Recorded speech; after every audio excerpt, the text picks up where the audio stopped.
역대 우리 정부 어느 대통령도 일본의 반성과 사과도 없이 대놓고 퍼주기 외교를 했던 전례는 없습니다. 국민 반대도 무릅쓰면서 일본으로부터 사과 등 그 어떤 것도 얻어내지 못한 대통령을 우리 국민은 더 이상 신뢰할 수 없습니다. 윤석열 정부의 굴욕적 비정상회담을 둘러싼 의혹과 책임을 규명하기 위해 국회 차원의 조사가 불가피합니다. 일본은 이미 수십 차례에 걸쳐 반성과 사과를 표한 바 있다. 이는 미래 세대에게 사죄를 계속할 숙명을 지워선 안 된다며 더 이상의 사과를 거부했던 아베 전 총리의 전후 70년 담화가 아닙니다. 식민 지배에 대해 더 이상 사죄할 필요가 없다고 밝힌 자민당 우익 의원의 발언도 아닙니다.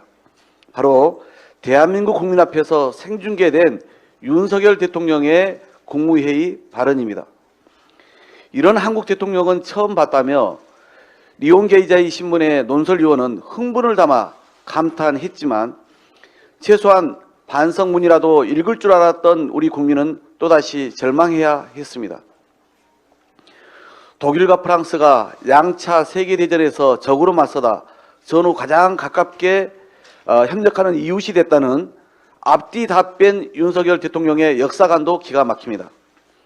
독일은 나치 만행으로 인한 피해자와 피해국에 대해 철저한 보상과 함께 지금까지도 기회가 있을 때마다 사과와 반성을 이어오고 있습니다. 작년엔 101살의 나치 전범이 징역 5년형을 선고받는 등 현재도 과거사 청사는 진행 중입니다. 독일과 이웃 유럽 국가들의 진정한 화해는 독일의 철저한 반성과 끝없는 사과의 토대 위에 가능했던 것임을 우리 모두 잘 알고 있습니다. 그러나 일본은 전임 총리들이 나서 A급 전범이 합사된 야스쿠니 신사를 참배하고 현직 총리는 공물을 바쳤습니다.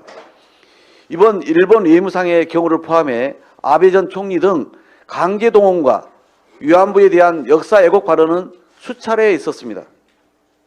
제일교포인 변진일 코리아 리포트 편집장조차 강제징용 피해자에 대한 사과는 호소카와 모리히로 정권이 유일하다고 말할 정도입니다. 역대 우리 정부 어느 대통령도 일본의 반성과 사과도 없이 대놓고 퍼주기 외교를 했던 전례는 없습니다.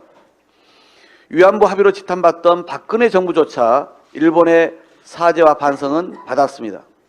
윤석열 대통령이 박정희, 김대중 두 전직 대통령을 소환해가며 자신의 대일 굴욕 외교를 물타기 하려 해도 피해 당사자의 거부도 무시하고 국민 반대도 무릅쓰면서 일본으로부터 사과 등 그 어떤 것도 얻어내지 못한 대통령을 우리 국민은 더 이상 신뢰할 수 없습니다. 윤석열 정부의 굴욕적 비정상회담을 둘러싼 의혹과 책임을 규명하기 위해 국회 차원의 조사가 불가피합니다. 유관 상임위가 참여하는 합동청문회를 국정조사와 함께 빠른 시일 안에 실시할 것을 각 정당에 제안하며 여당 국민의힘이 이를 거부할 경우 다른 야당들과 신속히 추진 방안을 협의하겠습니다. 윤석열 정권이 강제동원 제3자 변제라는 역사에 씻을 수 없는 죄를 남기기 전에 이를 입법부인 국회가 바로잡을 법률 제정도 함께 검토하겠다는 말씀을 드립니다.